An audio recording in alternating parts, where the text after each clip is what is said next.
E aí, pessoal, tudo bem com vocês? Nós vamos iniciar nossa aula de hoje falando sobre recurso, agora sobre agravo do instrumento especificamente, e o que é interessante sobre isso. Nós tivemos até o presente momento uma aula sobre recurso de apelação, certo? Então, vocês já entenderam vários assuntos, vários aspectos processuais de algum recurso quando a gente falou sobre aquela peça. Muito do que a gente comentou sobre ela lá na aula, a gente vai aproveitar o assunto trazendo para cá, certo? Então, a gente vai ver o que é o agravo de instrumento, para que serve esse tipo de recurso, como que a gente monta essa estrutura, como que seriam organizadas as suas teses, e aí a gente dá sequência, então, ao nosso tema de recurso, certo? Lembrando que recurso é o nosso meio processual usado para que a parte vencida possa buscar uma reforma ou uma anulação de uma decisão proferida. Como que a gente vai saber identificar um recurso de agravo de instrumento, então? A FGV vai trazer um enunciado onde, claro, o seu cliente vai ser essa parte vencida, o seu cliente ele quer reformar ou anular essa decisão, só que a gente vai ter que criar um olhar atento para essa decisão. Qual que vai ser a decisão proferida nessa história? Agora, a gente não está falando mais de uma decisão que extingue o processo. A gente está falando de uma decisão que ela vai permitir que o processo dê seguimento. O processo vai continuar apesar dessa decisão. Então, para isso, nós chamamos ela de decisão que tem uma natureza de decisão interlocutória, onde é uma decisão entre o processo. Essa decisão, ela também vai ser proferida pelo juiz de primeiro grau. O seu cliente, ele vai ser intimado sobre essa decisão, ou você, como advogado desse cliente, vai ser intimado dessa decisão, para poder se manifestar em relação a ela. A nossa técnica, né, de identificação de peça, cliente, pedido, causa de pedir, também se aplica na mesma linha de raciocínio. Então, a gente vai ter aqui, né, aquele que foi vencido, que não está satisfeito com a decisão por motivos X, Y, Z, que o juiz utilizou. O último ato processual desse processo que de fato existe é a intimação, e o procedimento também pode ser qualquer procedimento. Então, vamos entender aqui como que funciona o recurso de agravo de instrumento, né, em relação ao processo. Nós comentamos o seguinte na aula sobre apelação, que o processo, ele inicia com uma petição inicial, ele vai seguir com os atos processuais que são adequados. Aqui a gente pode ter uma contestação. Nessa contestação, depois a gente pode ter aqui uma decisão interlocutória, que é a que nos interessa na aula de hoje. O processo dá continuidade, e nós podemos, por exemplo, ter uma audiência e assim por diante. Só que o que nos interessa para esse primeiro momento? Isso daqui. Então, aqui acontece o seguinte: petição inicial, contestação e uma decisão interlocutória. Isso é algo que o autor fez, isso aqui é algo que o réu fez, e isso daqui é a figura do juiz, certo? Só que o juiz, ele está proferindo uma decisão interlocutória porque, muito provavelmente, tanto o autor quanto o réu fizeram algum tipo de pedido. E o juiz vai ter que conceder alguma coisa ou negar alguma coisa em relação a essas partes. Então, pode ser, por exemplo, que o autor, na sua própria petição inicial, tenha feito um pedido de tutela provisória, e o juiz concedeu essa tutela provisória. Então, quem que pediu alguma coisa? O autor. Então, o autor teve a concessão dessa tutela. Então, ele é o vencedor dessa decisão. Logo, a parte vencida seria o réu, e ela poderia, então, o quê? Interpor um agravo de instrumento, porque se trata de uma decisão interlocutória proferida por um juiz de primeiro grau. Assim como também, às vezes, o réu pode pedir alguma coisa. Então, às vezes, o réu vai querer que um terceiro faça parte daquele processo. Ele faz ali, por exemplo, uma denunciação da lide. Só que o juiz não concorda com essa denunciação da lide. Então, às vezes, o que vai acontecer? O juiz vai, sei lá, vai rejeitar esse pedido de denunciação da lide. Então, o réu vai poder também interpor um recurso. Ou seja, nós vamos ter algo que foi apreciado pelo juiz de forma negativa ou de forma positiva, e isso vai gerar alguém a oportunidade de discussão. Só que o que acontece? Não é toda e qualquer decisão que é permitido o agravo de instrumento. Nós temos hipóteses em que isso pode acontecer. E essas hipóteses, elas vão estar elencadas dentro do artigo 1015 do seu CPC. Então, nós vamos ter vários incisos e um parágrafo único que fala as possibilidades, os tipos de decisões que são cabíveis o agravo de instrumento. Então, antes da gente, por exemplo, entrar na estrutura, antes da gente mostrar aqui qual que vai ser o modelo da nossa peça, quero relembrá-los algo sobre os artigos, que identificou um recurso. Ah, é o agravo de instrumento. Ok, o que eu tenho que fazer com isso? Eu tenho que basear toda a minha estrutura, fundamentação jurídica, prática, voltada para os artigos, tanto de parte geral, de disposições gerais dos recursos, que é aplicado, como a gente viu na apelação, que vai ser aplicado também nos demais recursos, do 994 até o 1008, como também a gente vai usar o terceiro capítulo, né? O terceiro capítulo do tópico dos recursos dentro do CPC, que é o que fala do agravo de instrumento em si. Então, nós temos o artigo 1015 até o artigo 1020. Tudo que a gente falar na aula de hoje sobre a nossa peça processual, sobre como funciona esse agravo de instrumento, está relacionado com esses artigos aqui, certo? Então, esteja com o Vadimeco aberto durante a aula, esteja com o material em mãos, que isso vai facilitar muito a tua linha de raciocínio. Mas vamos continuar. Vou trazer o seguinte exemplo. Nós temos aqui o 1015, deixa eu pegar o 1015 para vocês verem. Nós temos aqui o 1015 que fala que assim: cabe agravo de instrumento contra decisões interlocutórias que versarem sobre tutela provisória. Eu vou pegar primeiro de tudo o exemplo da tutela provisória. Então, vamos supor que o autor, na petição inicial, pediu a tutela provisória de urgência antecipada, baseando, né, no 300 caput e parágrafo 3º do CPC. Isso aqui foi o pedido do autor. O que vai acontecer? O juiz, diante dessa tutela provisória, ele vai vir aqui e ele vai indeferir a tutela. Ele fala, olha, de acordo com as informações que você me apresentou na petição inicial, sobre os requisitos dessa tutela provisória, você não comprovou, por exemplo, um dos requisitos não foi comprovado, que é o risco. Não existe risco aqui, então a gente não vai considerar a concessão dessa tutela provisória. Então, nessa circunstância, o juiz proferiu a decisão, né? E o que acontece? É uma possibilidade de cabimento de um recurso de agravo de instrumento. Aqui, ó, previsto no 1015, inciso 1º. Então, o que o autor vai fazer? Ele vai, se não estando conformado com essa decisão, o juiz vai dar a decisão, vai intimar aqui o advogado sobre essa decisão. O advogado, ele vai ter o quê? Então, aqui, ó, 15 dias. Vou pegar uma outra caneta, né? Para ficar mais visível. Ele vai ter aqui 15 dias para poder interpor o recurso. Como que a gente sabe que é 15 dias? Porque o 1003, parágrafo 5º do CPC, nos traz essa informação. Lembra dos artigos das disposições gerais? Então, nós temos aqui, artigo 1003, 15 dias. O que ele vai fazer, então? Ele vai interpor esse agravo de instrumento. Só que o que acontece? Ele não vai interpor esse agravo de instrumento aqui para o juiz de primeiro grau. Isso aqui não vai acontecer. Onde que ele vai interpor esse recurso, então? Ele já vai interpor diretamente no tribunal. Então, vamos recordar o seguinte, que aqui nós temos a primeira instância e aqui nós temos a segunda instância. Ou seja, aqui nós temos o juiz de primeiro grau e aqui nós temos o Tribunal de Justiça. Então, ele vai interpor diretamente no tribunal, diretamente no Tribunal de Justiça. Então, lembra lá que a gente tem lá, por exemplo, na apelação, que primeiro vem aqui, depois a gente pede para o juiz de primeiro grau fazer a remessa lá para cima? Aqui a gente não faz isso, aqui a gente já manda direto. Então, a gente vai colocar que o agravo de instrumento, ele é interposto aqui em cima. E ele não só é interposto, como ele vai ser julgado aqui. E depois o processo vai continuar a partir daqui, a partir dessa decisão que for tomada. Então, guarde essa informação de onde que a gente vai interpor, porque ela vai influenciar diretamente na nossa estrutura de peça. Então, qual que é a estrutura?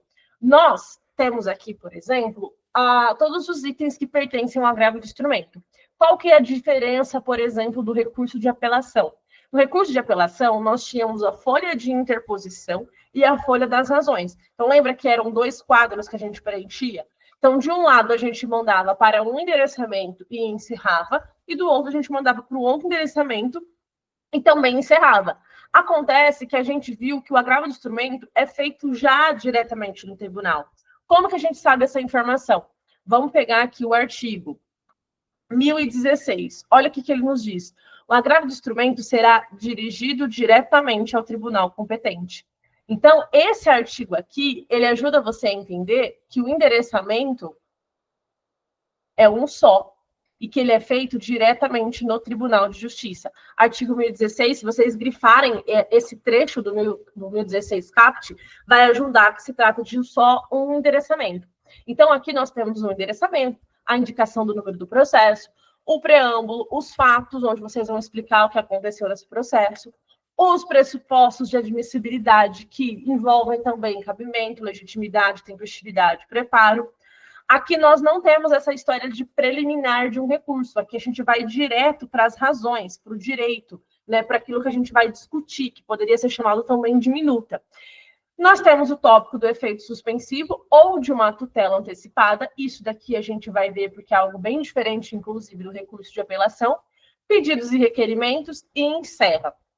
Então, a estrutura de um agravo de instrumento, ela é mais enxuta, não no sentido de ter menos coisas, porque a gente vai ver que tem algumas coisas, algumas formalidades do agravo de instrumento que aparecem aqui, que seriam itens a mais que, por exemplo, a apelação não teria. Mas ela não tem essa necessidade de repetir, de colocar 2 endereçamentos e repetir o encerramento dessa peça, percebe?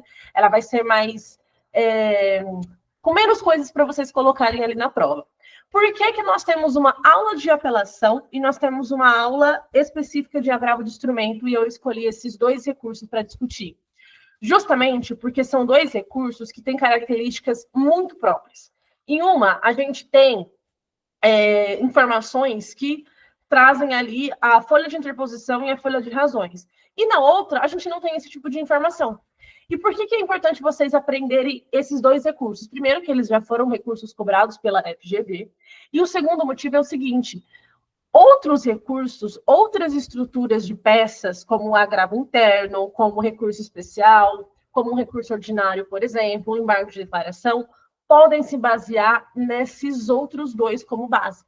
Então, nós temos o recurso especial, que ele segue a mesma estrutura de um recurso de apelação. Nós temos o agravo interno, que ele segue a mesma estrutura de um agravo de instrumento. Então, se vocês souberem a base desses 2 recursos, vocês conseguem adaptar para qualquer outro. O que vai fazer a grande diferença nesses outros recursos que seriam considerados, assim, inéditos pela FGV, porque ela não cobrou ainda, né, nos exames que ela já passou até aqui? A identificação, vocês precisariam identificar esse recurso diferente, vocês iriam lidar com artigos diferentes, que são artigos próprios daquela peça processual que vocês escolheram, e a estrutura era uma questão de adaptação. Então, por exemplo, no cabimento, você vai mudar o artigo, né, no preâmbulo, você vai mudar o nome do recurso e vai mudar o artigo, no efeito suspensivo, você vai mudar o artigo, mas o restante vai seguir a mesma premissa. Certo? Então, entendendo isso, que esses 2 recursos é a base do conhecimento de vocês, vocês conseguem tanto adaptar quanto identificar qualquer outro recurso, combinado? Então, o que a gente vai fazer agora? A gente vai fazer a gente vai destrinchar tudo isso daqui. A gente vai pegar o nosso modelo de agravo de instrumento e vai entender etapa por etapa que a gente tem para poder, de fato, compreender não a questão do decorar o recurso nem nada, mas o passo a passo de como montar. Então, a gente já viu, de acordo com 1016 e de como funciona o agravo de instrumento, que ele é feito diretamente no tribunal. Logo, a gente vai dirigir para o Tribunal de Justiça do Estado de... E aí pode ser São Paulo, pode ser Rio de Janeiro, pode ser Amazônia, enfim, pode ser qualquer um estado que a FGV vai propor. Lembrando que a banca vai trazer a comarca pela qual o processo está sendo tramitado. Então, ela vai falar, o autor ingressou com ação na 5ª Vara Cível da comarca de Campinas. Então, a banca, muito provavelmente, vai trazer o estado pelo qual pertence Campinas. Você vai colocar o nome do estado aqui. Você não vai escrever Campinas, porque Campinas é a comarca. é o centro ali. O que vai abranger o Tribunal de Justiça? O Estado em relação a Campinas. Então, você iria substituir pela informação São Paulo. Aqui, número do processo, igual a gente faz em toda e outra qualquer peça. Preâmbulo, o que a gente vai abordar dentro do preâmbulo? Primeiro que você vai colocar o nome, recurso, agravo de instrumento, você vai substituir o nome do teu recurso. Ah, Cíntia, eu não escrevi recurso, ou não escrevo recurso, não tem problema. Desde que agravo de instrumento apareça aqui, tudo bem. Segundo ponto importante dentro do preâmbulo, o artigo que você vai usar. O artigo 1015, ele vai aparecer, só que ele não vai aparecer sozinho. Você, por exemplo, não pode escrever artigo 1015 do CPC, ou artigo 1015 e seguintes do CPC. Você precisa especificar o cabimento do inciso ou do parágrafo que você está usando.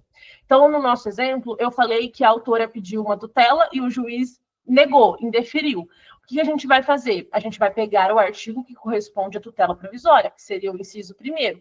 Então, a gente vai escrever aqui, artigo 1015, inciso 1º do CPC e seguintes, né? Inciso 1º e seguintes do CPC.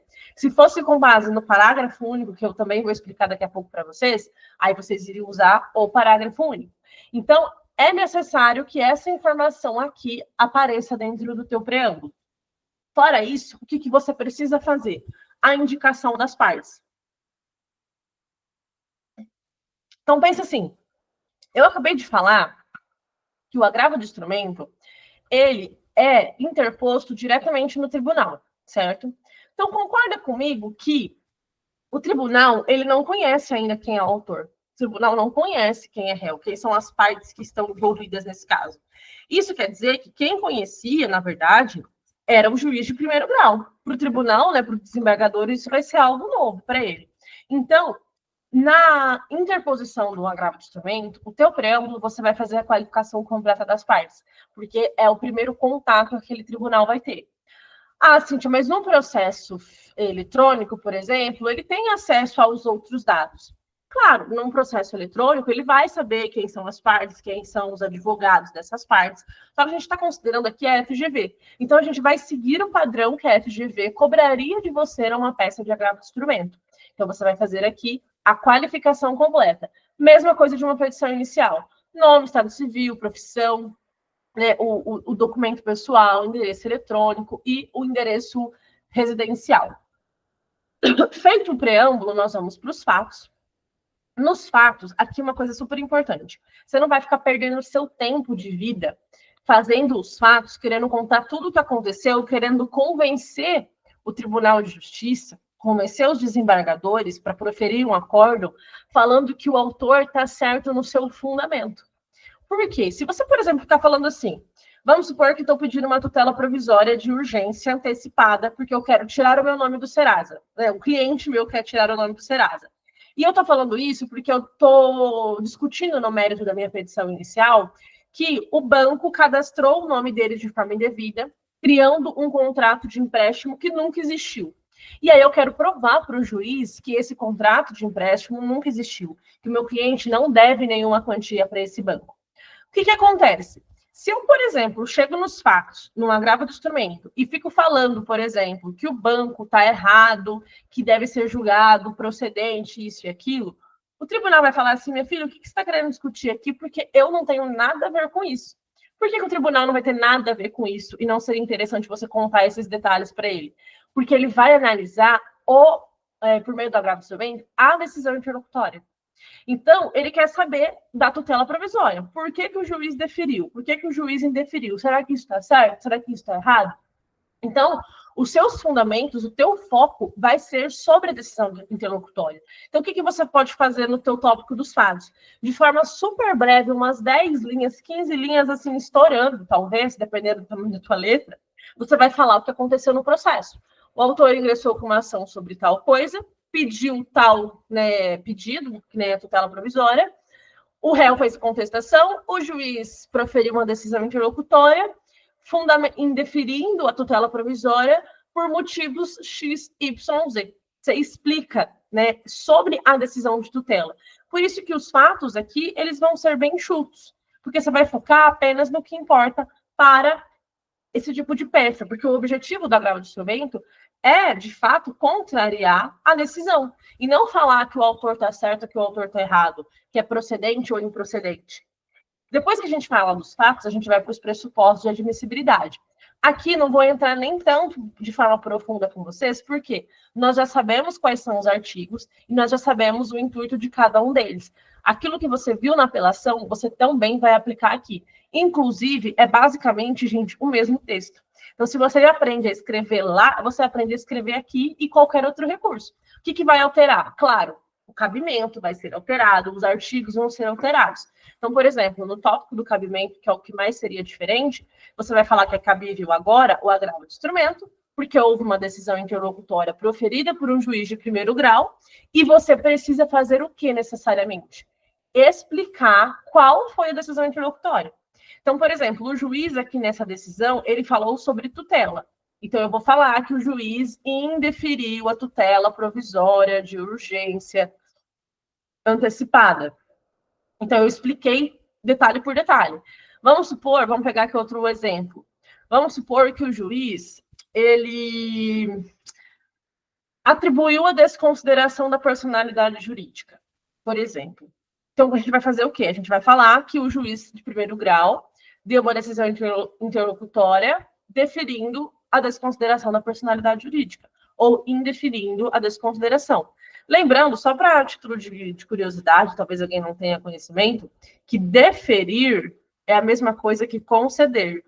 E indeferir é a mesma coisa que não conceder. Não conceder aquele pedido, tá?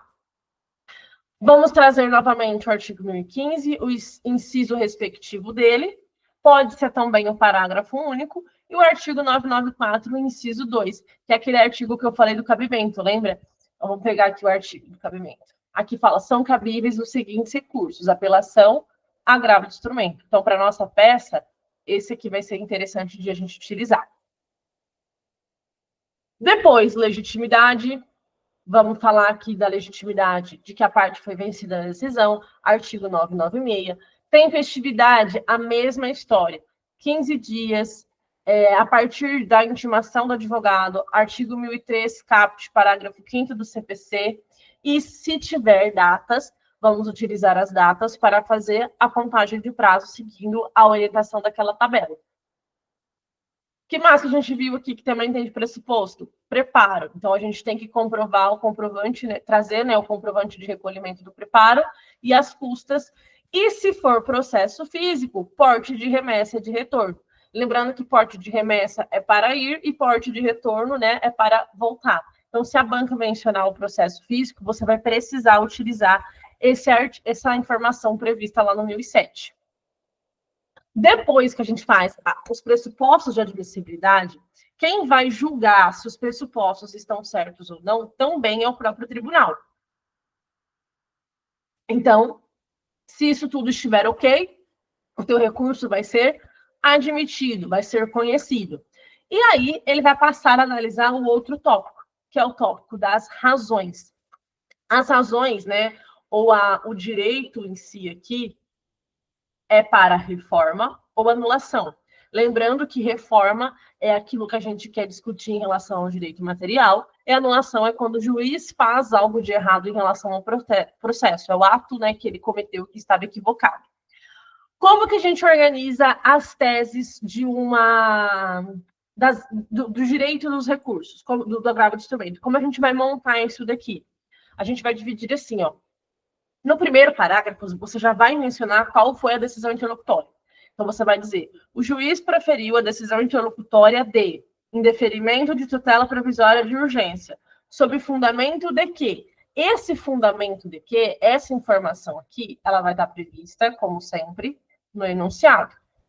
O que você vai colocar depois do seu segundo parágrafo? Ocorre que, e aí você vai explicar o motivo pelo qual você está discutindo aquilo, e você vai concluir. Como que você conclui? Portanto, requer a reforma ou a anulação, né, da decisão interlocutória para. Esse para também aqui é super importante, porque, por exemplo, você quer a concessão da tutela provisória, que o juiz negou, combinado? Então, se você quer que o juiz conceda a tutela provisória para você e ele indeferiu a tutela provisória para você, você quer a reforma para quê? Para ele, então, conceder. Então, aqui, ó, o juiz proferiu decisão interlocutória de indeferimento da tutela. Vou escrever tudo de novo porque não tem necessidade. Sobre fundamento de que não foi comprovado o risco. Não. Ocorre que, aí você vai explicar o fundamento. Portanto, requer a reforma da decisão interlocutória para conceder. Vou até escrever em deferir. Para deferir a tutela provisória de urgência antecipada. Aí você vai pedir para fazer o que você pediu desde o início. Vamos supor, vamos pegar um outro exemplo. Vamos imaginar que o juiz ele rejeitou a gratuidade da justiça. Você pediu justiça gratuita, o juiz rejeitou. Então você iria escrever: o juiz preferiu decisão interlocutória rejeitando o pedido de gratuidade da justiça sobre fundamento XYZ. Ocorre que, vou explicar o que aconteceu para demonstrar que eu tenho direito à gratuidade da justiça. Portanto, requer a reforma da decisão interlocutória para conceder o benefício da gratuidade da justiça. Então, vai ser sempre o contrário do que o juiz fez. Isso daqui, esse trecho do ocorre que, como que a gente fundamenta isso daqui? Quais artigos a gente vai utilizar? Então, retoma aquilo que eu expliquei sobre os fatos. O juiz, na verdade, o Tribunal de Justiça, ele não vai se atentar à questão da procedência ou da improcedência. O que ele vai focar? Sobre a decisão interlocutória. Então, se você está diante de um recurso de agravo de instrumento e que você quer demonstrar que a decisão interlocutória ela está errada e ela merece ser corrigida, reformada ou anulada, você vai discutir apenas sobre essa decisão. Então, no final das contas, os fundamentos de um agravo de instrumento é mais simples, por exemplo, do que de uma apelação. É mais simples, às vezes, do que uma contestação de uma petição inicial, porque ele tem um foco único. E como que a gente vai definir esse foco único na nossa pesquisa? A gente vai pegar esses artigos, esses incisos especificamente, e a gente vai olhar atentamente para o que ele quer dizer, para cada tópico. Então, por exemplo, eu tenho aqui no 1015 de que cabe um agravo de instrumento contra decisões interlocutórias que falam sobre tutela provisória. Qual que é o meu foco? Tutela provisória. Então, eu vou ter que utilizar artigos da tutela provisória para usar na minha fundamentação. Aqui está falando sobre arbitragem. Então, o que eu tenho que fazer nas minhas razões de um agravo de instrumento? Eu vou ter que buscar sobre arbitragem para poder explicar o porquê eu tenho o direito à convenção de arbitragem. Desconsideração da personalidade jurídica. Vou buscar artigos sobre desconsideração. Exibição de posse de documento. Vou buscar o artigo que fala sobre esse assunto. Litisconsórcio. Vou ler os artigos sobre litisconsórcio. Então, no final das contas, a base que você tem de pesquisa está de acordo com o inciso ou com o parágrafo que você escolheu para o cabimento do teu recurso. Então, o que eu vou fazer aqui com vocês? Eu tenho aqui no slide esse trecho desse nosso assunto, mostrando todas as situações, e eu vou falar brevemente sobre cada uma delas, para que vocês possam ter a noção, tanto de conseguir identificar o agravo de instrumento, como de também saber como guiar a fundamentação jurídica para ele. Então, como que a gente vai fazer isso? Vamos lá, ó. Primeiro deles, tutela provisória. Quais são os comentários que eu tenho da tutela provisória, que é o nosso primeiro inciso do 1015? Os artigos relacionados à tutela provisória vão estar ali baseados, no CPC ou numa lei especial civil. Então, a tutela provisória pode ser uma decisão que vai fazer o deferimento ou indeferimento, que pode ser uma tutela provisória de urgência ou de evidência. Então, aqui a gente tem, por exemplo, o 300 ou o 311. Então, se o juiz concedeu uma tutela provisória de evidência, o 311 é a nossa base de tese. Ou algum argumento a mais que o juiz trouxe, você vai ter que pesquisar com base nesse argumento. Mas o principal foco vai estar voltado para cá. Não vai poder deixar de existir essa informação. Também tem a possibilidade do deferimento ou do indeferimento de uma decisão interlocutória não ser sobre a tutela provisória do CPC em si, mas sim uma liminar do CPC ou de uma lei especial. Então, por exemplo, a gente viu em reintegração de posse que tem lá a liminar de reintegração provisória. É uma tutela provisória? De urgência ou evidência? Não, mas ainda assim é uma tutela provisória, porque é um direito, uma tutela que eu estou conseguindo provisoriamente. Então, a gente tem que ver tutela provisória, aqui do inciso primeiro, não como tutela provisória de urgência ou evidência, mas no sentido da tua palavra, ou seja, um direito provisório, que aí pode ser essa liminar, que pode ser tanto aquelas do CPC, a depender do procedimento especial que a gente está utilizando, como também numa lei especial. Então, por exemplo, nós temos a lei de alimentos. Na lei de alimentos tem um artigo que fala que o juiz pode conceder a pensão alimentícia de forma provisória. Na investigação de paternidade, também pode acontecer isso. Então, para você poder fundamentar uma tutela provisória na parte de direito do agravo de instrumento, você vai ter que prestar atenção no que foi feita em relação a essa tutela. É do CPC? É de uma lei especial? Sobre qual assunto trata? Que artigo está sendo discutido? Isso vai ser a tua base de pesquisa. Qual que é a minha dica? Ficar de olho nos requisitos. Às vezes, o fundamento do juiz vai falar que tal requisito não ficou comprovado. E aí você vai ter que comprovar que esse requisito existe. Então, por exemplo, às vezes ele vai falar que na tutela provisória de urgência não existe a probabilidade do direito, porque não tem chances do autor ganhar, vencer aquela ação, porque o direito dele ele não tá correto. Né? Não vai falar com essas palavras, mas esse vai ser o sentido. Você vai ter que, então, demonstrar a probabilidade do direito. Ou se fosse o risco, você vai ter que demonstrar qual que é esse risco. Se é uma evidência, você vai ter que comprovar qual inciso da evidência que está correto. E assim por diante. Mérito do processo. Mérito do processo, ele é o mais diferentão, assim, né? Ele é o inciso 2 do nosso 1015. O que é o mérito? Vamos primeiro pensar isso. Mérito nada mais é que o pedido principal que seu cliente faz. Então, vamos supor que seu cliente entra com uma ação de obrigação de fazer e na mesma ação ele pede um dano material. Então, aqui vamos colocar assim, ó, que o autor ele ingressou com um pedido de obrigação de fazer e de um dano material. Se você fosse advogado do autor, você iria colocar esse primeiro pedido e esse segundo pedido onde? Dentro do tópico do direito, que é o tópico do mérito do processo, certo? Ok. E aí nós temos umas situações em que o juiz pode receber 2 pedidos desse e ele entender que um desses pedidos já está apto para julgamento. Então, isso a gente chama de julgamento conforme o estado do processo. Ele olha para aquele pedido e ele, por exemplo, verifica que aquele pedido está prescrito ou houve decadência daquele pedido, ou, por exemplo, esse pedido já é um pedido incontroverso, ou seja, né, nem o autor e nem o réu estão discordando que aquilo aconteceu, que deve ser feito, ou aquele pedido já não tem mais necessidade de produzir provas, porque já está comprovado mais que o suficiente, ou aquele pedido, vou substituir aqui por dano material, moral, ou aquele pedido foi feito pelo autor, mas o réu não contestou e nem apresentou provas, então ele está sob efeito de revelia.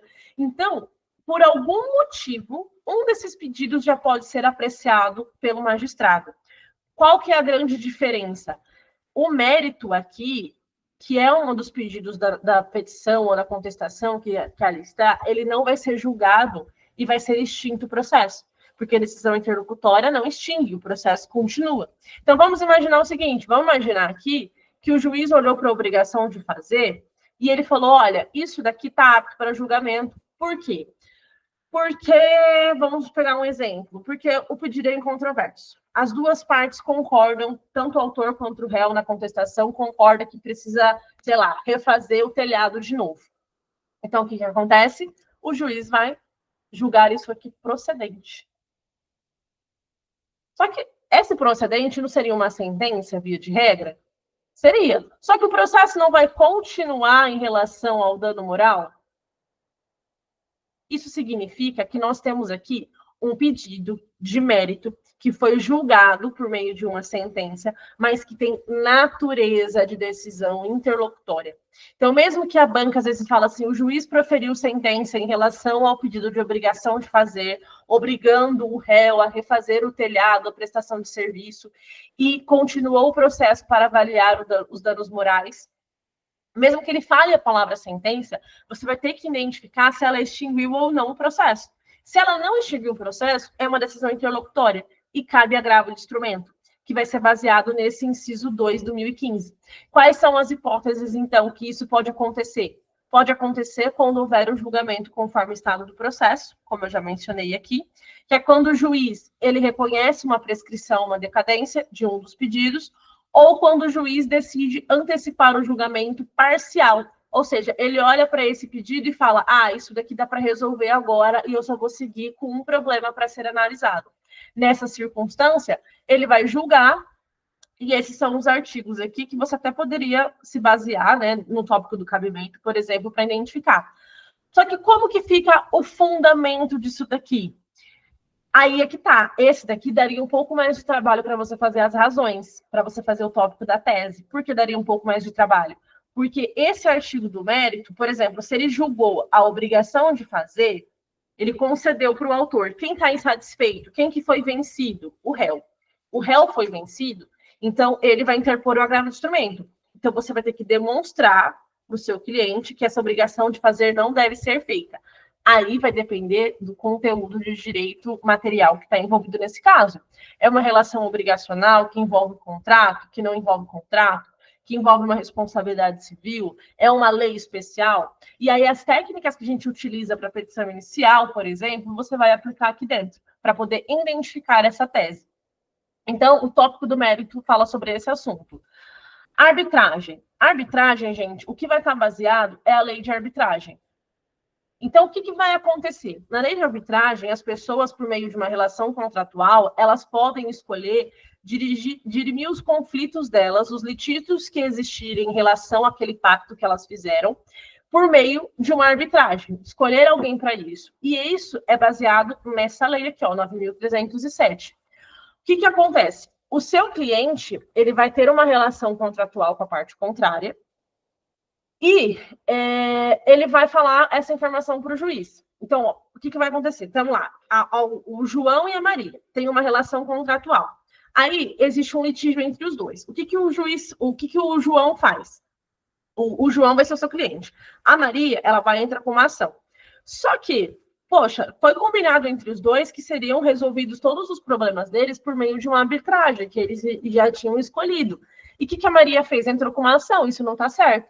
Então, o que você vai fazer? Na tua contestação, por exemplo, você pode pedir, juiz, eu quero que seja acolhida aqui a minha preliminar, demonstrando que existe arbitragem e que o problema nosso deve ser discutido na arbitragem e não nesse processo. E aí, o que pode acontecer? Pode acontecer do juiz acolher. Ele fala, não, puxa, João, eu concordo com você, de fato, os seus problemas devem ser resolvidos por meio de arbitragem, conforme esse contrato. Se o juiz aceita, ele vai extinguir o processo e vai falar, resolvam-se vocês. Então, ali seria uma sentença. A parte contrária iria querer fazer uma apelação, porque pôs fim ao processo. Só que se o juiz rejeita, se o juiz não concorda que tem convenção de arbitragem, o processo vai continuar nas mãos dele, não vai? Então, isso vai ser uma decisão interlocutória. Então, das decisões que o juiz profere ali, que rejeitam a alegação de convenção de arbitragem, você pode interpor o agravo de instrumento. E aí você vai basear, muito provavelmente, no contrato em si que você está utilizando e na lei de arbitragem, que é nesse númerozinho aqui. Se tiver meio perdido no teu VAD, já grifa essa lei. Desconsideração da PJ. Desconsideração da personalidade jurídica está baseado lá no artigo 50 do Código Civil, no 133 do CPC e no 28 do CDC. Aqui, qual que seria a minha grande dica? O artigo 50 do Código Civil, a desconsideração da personalidade jurídica funciona de um jeito. Então, é desvio de finalidade, confusão patrimonial. Você precisa saber o que são esses dois. No artigo 28 do CDC, a desconsideração funciona de uma forma diferente. Então, o juiz ele pode tanto conceder a desconsideração, como não conceder a desconsideração, depende de quem está pedindo isso. O que você vai ter que ficar de olho, então? Nos requisitos. Às vezes o juiz vai falar assim, que ele não está concedendo a desconsideração da PJ porque não ficou comprovado a confusão patrimonial. Só que acontece, por exemplo, no CDC, não tem necessidade de ter confusão patrimonial, porque os requisitos são outros. Então, o teu fundamento vai estar baseado no artigo que fala sobre desconsideração. Então, esse daqui é um bem tranquilo de identificar na hora de você pegar a tua peça para fazer o agravo, e a tua fundamentação vai ser feita de forma bem simples. Então, você vai olhar ou esse, depende de qual for o que aconteceu no problema denunciado, e vai olhar os artigos do CPC para poder montar a tese sobre esse assunto. Seguindo aqui, nós temos gratuidade da justiça. Aqui, uma observação muito importante. O seu cliente, ele vai ser a pessoa que pediu a gratuidade da justiça e o juiz rejeitou. Ou ele é a pessoa que, ou o seu cliente pediu a gratuidade da justiça, o juiz concedeu para o teu cliente, só que aí a parte contrária falou que não estava certo essa concessão e o juiz foi lá e revogou. Então, a gente está diante de rejeição e revogação de gratuidade da justiça. Por que eu estou falando isso? Que isso é importante. Porque se o juiz rejeitar ou revogar a gratuidade da justiça, cabe agravo de instrumento. Você vai basear a sua pesquisa nos artigos que falam sobre gratuidade da justiça no CPC. Agora, se o juiz conceder a gratuidade da justiça, não cabe agravo de instrumento. Porque aqui só fala rejeição e revogação, percebe? Então, vamos supor assim, o autor pediu o benefício da justiça gratuita. O juiz foi lá e rejeitou. Você, como advogado do autor, vai lá e vai entrar, né, vai ingressar com um agravo de instrumento. Agora, o autor, o réu, por exemplo, pediu gratuidade da justiça. O juiz foi lá e concedeu a gratuidade da justiça. Você, como advogado do autor, o que você vai fazer?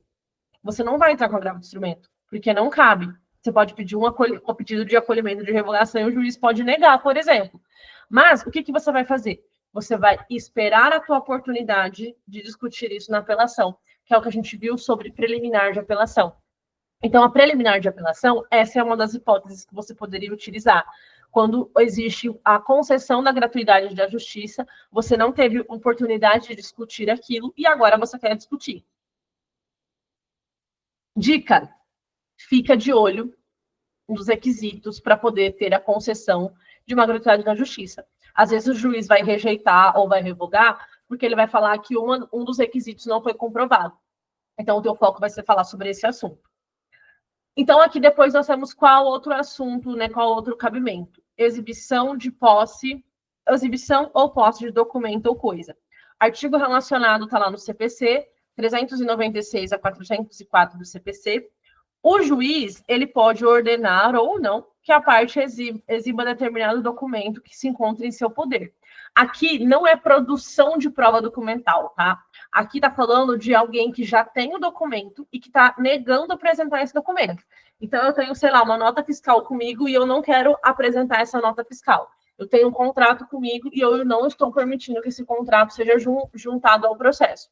Então, eu estou pedindo para ser exibido o documento e o juiz pode falar, olha, réu, apresente o documento. Ou não, não apresente. Então, para esse tipo de decisão, seja ela de concessão ou não, cabe o agravo de instrumento. Uma dica sobre esse assunto. Os artigos de exibição de documento de posse, de exibição ou posse de documento, foram atualizados em 2021, tá?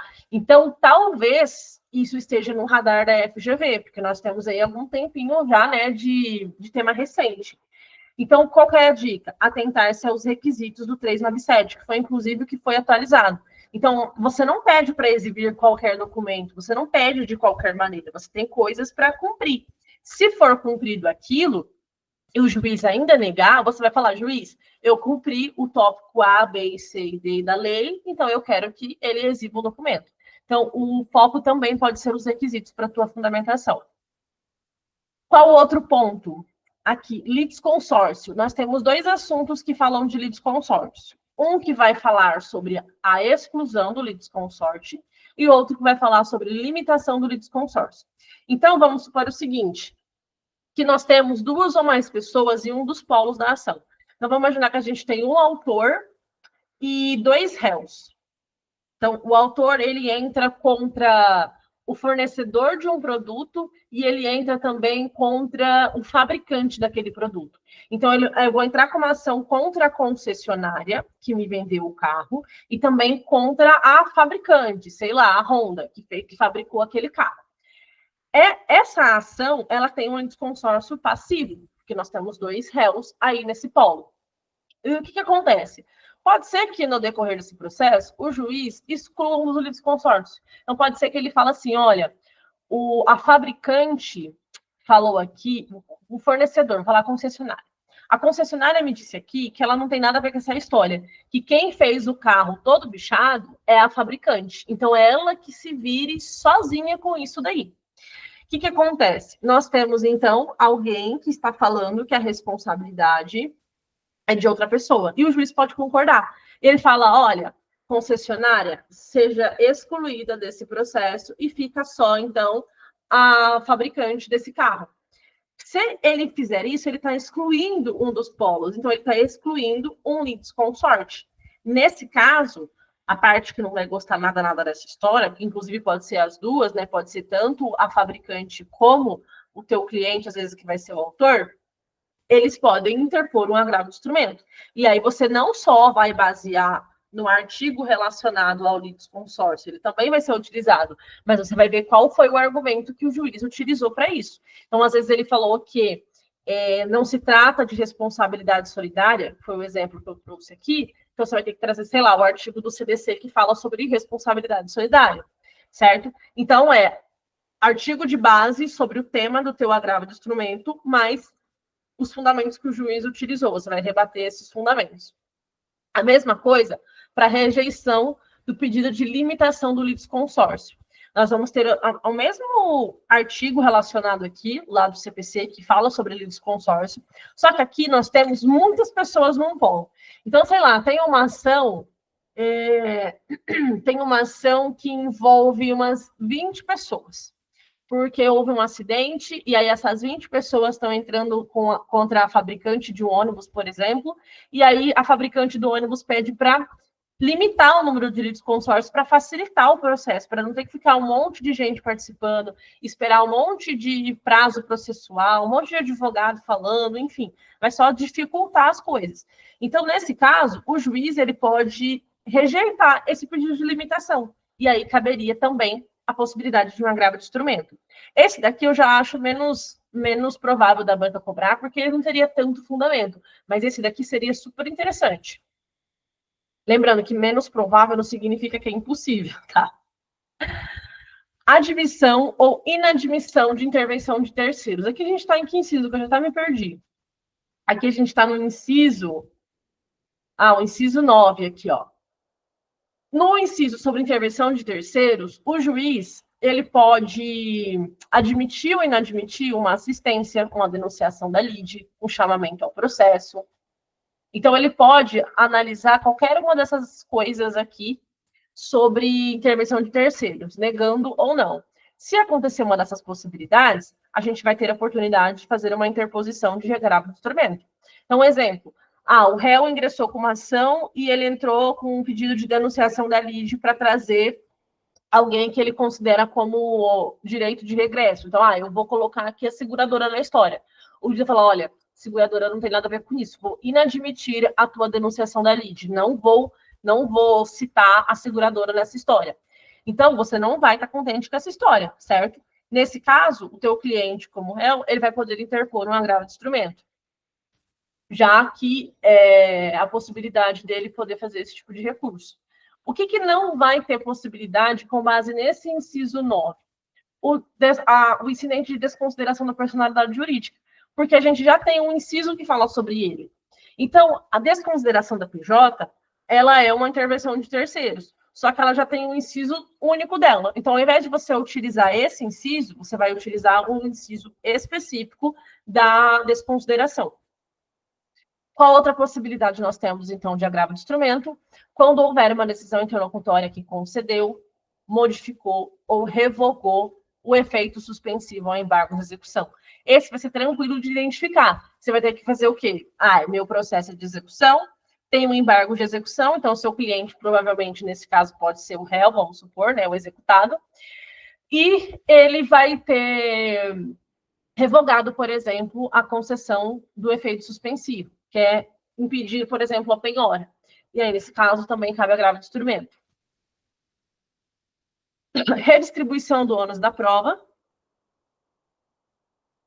A redistribuição do ônus da prova é o seguinte, é quando, deixa eu pegar aqui, é quando o juiz, ele determina o ônus da prova para outra pessoa, ele redistribui o ônus da prova. Então, qual que é a regra do 373 do CPC? Aqui é CPC. Ele fala assim, ó, o ônus da prova incumbe ao autor quanto ao fato constitutivo do seu direito. Então, se o autor entra com uma ação acusando o réu de alguma coisa, cabe a ele provar que o réu está errado, né? E ao réu quanto à existência de fato impeditivo, modificativo e extintivo do direito. Então, o autor entra com uma ação, acusa o réu e traz as provas contra o réu. Só que, por exemplo, o réu fala que, vamos supor, é uma ação de cobrança. Então, o que o autor teria que demonstrar? Que o título, né, não foi pago, que os valores não foi pago. Só que, às vezes, o réu pode ter um comprovante de pagamento, e isso vai extinguir o direito do autor, não vai? Então, se ele está falando que algo pode extinguir o direito do autor, ele tem que comprovar. Então, o ônus da prova agora cabe a ele. Como que a gente vai ter algo que pode ser o contrário disso? Porque o parágrafo 1º disse assim, ó, que poderá o juiz atribuir o ônus da prova de modo diverso. Então, às vezes, o ônus da prova era para o autor, só que ele vai falar, olha, nesse caso, eu vou distribuir para o réu, por alguma razão. Então, vamos trazer um exemplo do CDC, que foi até o artigo que eu coloquei aqui, né? O artigo 6º do CDC. O ônus da prova no CDC, ele está em benefício, ele é algo benéfico para o consumidor. Então, a gente geralmente fala assim, olha, o fornecedor de produto ou de serviço que se vire para provar que ele que está certo ou se está errado. Então, o que acontece? Pode ser que o juiz fale, não, o ônus da prova, nesse caso, vai ser do consumidor. Então, o consumidor não vai estar contente com isso. O que ele vai ter que fazer? Interpor um agravo do instrumento, falando que o juiz redistribuiu o ônus da prova, e ele vai ter que fundamentar isso, explicando, por exemplo, o artigo 6º do CDC.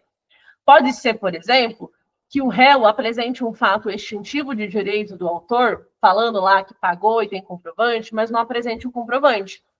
E aí você pede para o juiz para que ele comprove, e o juiz fala que ele não tem que comprovar, ou seja, redistribuiu o ônus da prova. Falou que o autor que vai ter que provar aquilo, que foi pago ou não foi pago. Então, o que o autor vai fazer? Ele vai ficar descontente com essa decisão e ele vai interpor um agravo de instrumento. Uma observação aqui. A redistribuição do ônus da prova, a determinação do ônus da prova, ela é feita via de regra na decisão saneadora, que é aquela que o juiz analisa se está tudo ok no processo, e aí, a partir de então, ele determina quem tem o ônus da prova ali naquela história. Então, é a única possibilidade, dentro de um saneamento de processo, de termos um agravo de instrumento. Porque a decisão saneadora, ela não é necessariamente uma decisão interlocutória. Ela não é para ser algo que cabe agravo de instrumento, porque ela não tem um efeito de decisão em si. Só que se o juiz tratar sobre ônus da prova nessa decisão saneadora, que na verdade nem deveria chamar decisão, porque é um despacho, na verdade, aí a gente tem a possibilidade do agravo. E o último inciso do artigo 1015 fala assim, outros casos expressamente referidos em lei. Então, às vezes, você vai ter algum artigo do teu CPC ou algum artigo de uma lei especial que fala que em determinada situação cabe agravo de instrumento, e aí você pode utilizar esse inciso aqui, que é o último inciso do 1015. Essas são as possibilidades. Com base nessas possibilidades, vocês vão fazer tanto o tópico do cabimento, como preencher aqui no preâmbulo, como também indicar aqui dentro do tópico da reforma ou da anulação, né, do seu agravo de instrumento, o que vai ser utilizado como artigo, que é o que vem aqui dentro, para ser preenchido, certo? Então, vou recapitular as informações até aqui. O agravo de instrumento, ele pode ser baseado numa decisão interlocutória proferida, que vai ser utilizada de acordo com os incisos do 1015. Esses incisos do 1015, eles têm temas específicos e cada tema desse daqui tem o seu cantinho próprio no CPC. Então, eu tenho que entender sobre o que ele trata, pesquisar sobre o assunto. A dica de milhões, praticamente, em relação a esses fundamentos é que eu tenho que me basear exclusivamente na decisão e que essa decisão, a maioria das situações, é algum tipo de requisito que não foi cumprido ou que foi cumprido e o juiz não observou. Só que, para além disso, nos fundamentos ainda, e até na hipótese de cabimento, existe a possibilidade de a gente ter aqui um agravo de instrumento baseado em uma decisão interlocutória proferido em fase de liquidação, de cumprimento de sentença, de execução e processo de inventário. Por que que esse daqui é um parágrafo, né, é um cabimento diferente? Porque o que acontece? A gente viu que nos incisos tem um rol ali taxativo, né? Então, a gente tem possibilidades, decisões super específicas. Só que vem no parágrafo e fala assim, cabe agravo de instrumento contra a decisão interlocutória proferida num processo que envolver liquidação de sentença, ou cumprimento de sentença, ou um processo de execução, ou um processo de inventário. Isso significa que nesses 4 tipos de processo, qualquer decisão interlocutória pode caber agravo de instrumento. Então, bom, lembra que eu falei no exemplo de que se o juiz conceder conceder gratuidade da justiça, eu só vou poder discutir na preliminar de apelação porque não cabe agravo de instrumento? Se o juiz concede gratuidade da justiça numa ação de cumprimento de sentença, então eu posso interpor um agravo de instrumento, porque qualquer decisão é agravável nessa hipótese. Então, além de vocês olharem o tipo de decisão que foi proferida, é importante lembrar que esse parágrafo existe, que se a peça de vocês, né, o enunciado, mencionar esses tipos de processo, às vezes fala, nossa, não vai caber agravo, que recurso que eu vou fazer aqui? Aí a pessoa vai estar querendo inventar recurso nessa história. Então, confere se isso daqui bate, se isso daí incumpre ou não, para então fazer a tua peça, certo? Então, até aqui, ó, nós vimos 1015, CAPT, incisos, parágrafo único, e o 1016, que fala sobre o endereçamento. Mas o 1016, ele também traz outros tipos de informação, 1017, 1018, 19 e assim por diante. Onde que isso tudo vai encaixar? Na continuidade da nossa peça. Então, aqui, depois que você fala das razões, você também tem a possibilidade de pedir o efeito suspensivo ou a antecipação do tema recursal. O que é o efeito suspensivo? Eu pedi... vou usar o exemplo da tutela provisória ainda. Vamos supor que, na nossa história, o autor pediu tutela provisória, o juiz negou. O autor entrou com agravo de instrumento. O que eu quero que aconteça? Eu ainda quero a tutela provisória. Então, percebe que não existe tutela provisória ainda para eu ter que suspender os efeitos dessa decisão interlocutória, porque foi algo que foi negado pelo juiz, algo que eu pedi e o juiz negou. Então, não tem como suspender algo que nem existe. Então, o que eu quero? Eu quero que o Tribunal de Justiça, ou seja, né, em sede recursal, antecipe a minha tutela. Então, eu vou falar, tribunal, ficou demonstrado a probabilidade do provimento e também o risco de dano grave ou de difícil reparação. Explico por que ficou comprovado isso. Dessa forma, requer o deferimento da tutela antecipada, que pode ser total ou parcial, ao recurso pelo relator em 5 dias, conforme artigo 1019, inciso 1º do CPC e 995, parágrafo único do CPC. Vamos explicar agora o porquê dos artigos. O 1019, ele traz a possibilidade disso acontecer. Então, vamos olhar aqui, ó. Recebido o agravo de instrumento e distribuído imediatamente, se não for o caso do 932, o relator, no prazo de 5 dias, poderá atribuir efeito suspensivo ao recurso ou deferir em antecipação de tutela, total ou parcial, a pretensão recursal.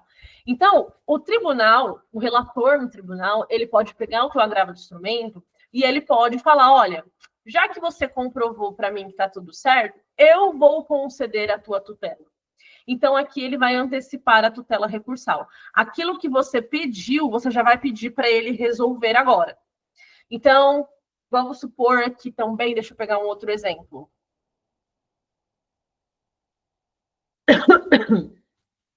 Vamos supor que você pediu para desconsiderar a personalidade jurídica. O juiz não desconsiderou. O que você pede para o tribunal desconsiderar? Então, você vai apresentar o tópico da antecipação da tutela recursal. Agora, vamos pensar o contrário. Vamos pensar o seguinte.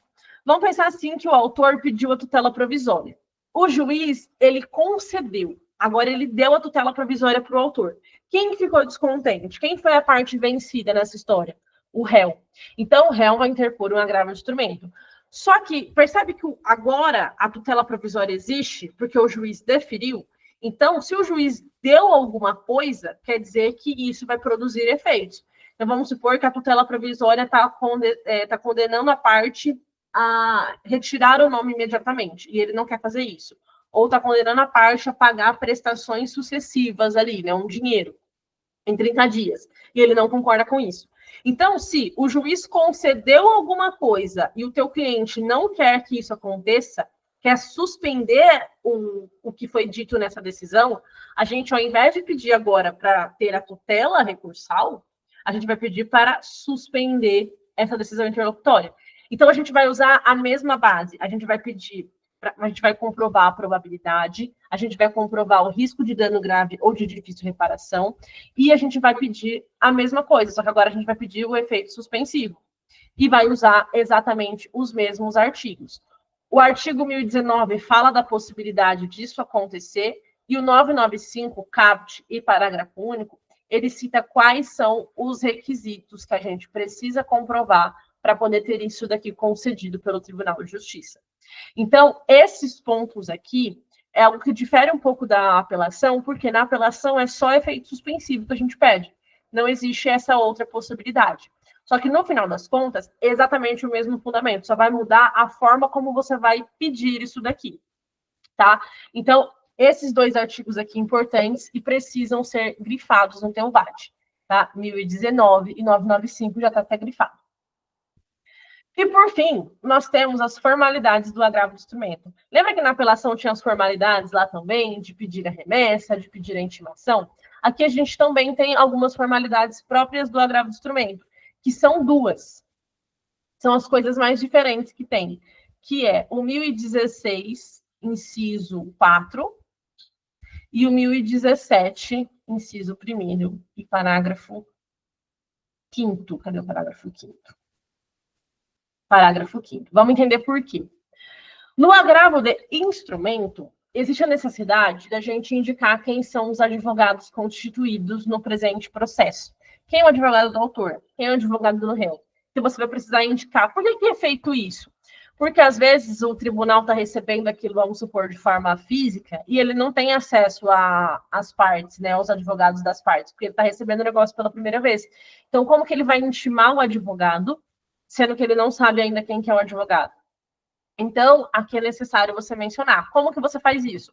Abre um tópico no final de tudo, escreve formalidades e você vai colocar do jeitinho que está escrito aqui. Conforme o artigo 1016, inciso 4, requer a indicação dos nomes dos advogados constituídos no processo, e aí fala do agravado e fala do advogado do agravante. Só. Não precisa inventar dados e nem inventar a roda. A última vez que caiu o agravo de instrumento, eles pontuaram esse item, tá? Parece algo assim meio besta, né, se for parar para analisar, mas é algo que para a FGV vale pontos. E a segunda formalidade é a questão das cópias do processo. Porque o que acontece? O agravo de instrumento, a própria palavra instrumento, já significa que se trata de instruir alguma coisa. E a gente instrui algo com documentos. No processo físico, eu teria que interpor diretamente no tribunal, juntar tudo isso e mandar para lá. Então, o que eu teria que fazer na lógica? Eu não posso pegar, por exemplo, aqui está o meu processo físico.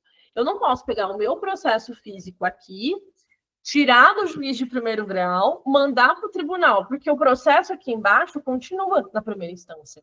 Então, o que eu vou ter que fazer? Eu vou ter que falar, vou pegar o meu processo inteirinho físico, vou tirar cópias, xerox da petição inicial, da contestação, da decisão, dos documentos, vou pegar essas cópias e vou arquivar junto com o meu agravo de instrumento lá no Tribunal de Justiça.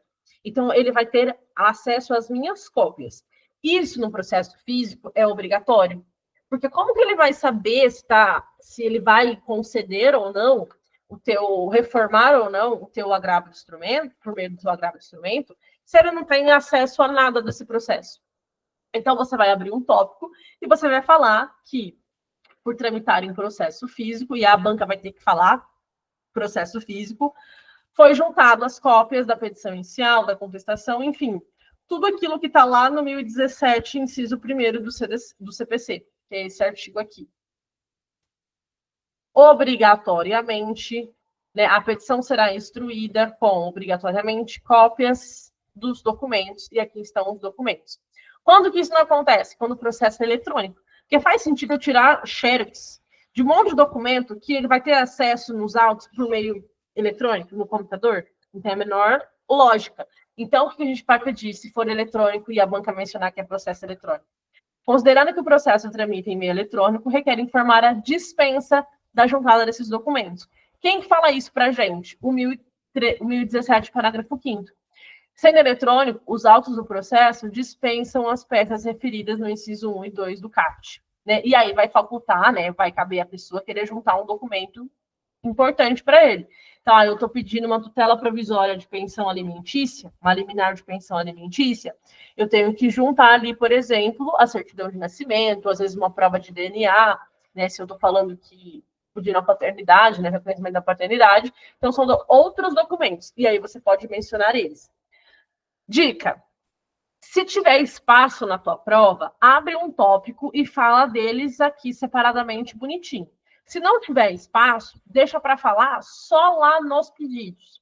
Então, você pode colocar aqui e também repetir lá nos pedidos, porque às vezes pode vir tanto na meia da peça como nos pedidos da tua peça, ou você pode colocar somente nos pedidos, se não couber, tá? A banca também vai considerar nesse formato, se você apresentar assim. Aí meio que você fala, olha, não coube, então tenho que colocar aqui como alternativa, né? Já que uma formalidade era algo que você precisa explicar, fundamentar melhor para garantir que esteja tudo completo dentro da tua peça.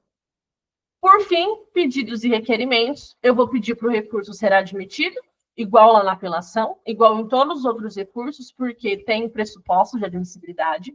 Vou pedir ou para conceder efeito suspensivo, ou para deferir a tutela recursal, e o que eu quero com essa tutela.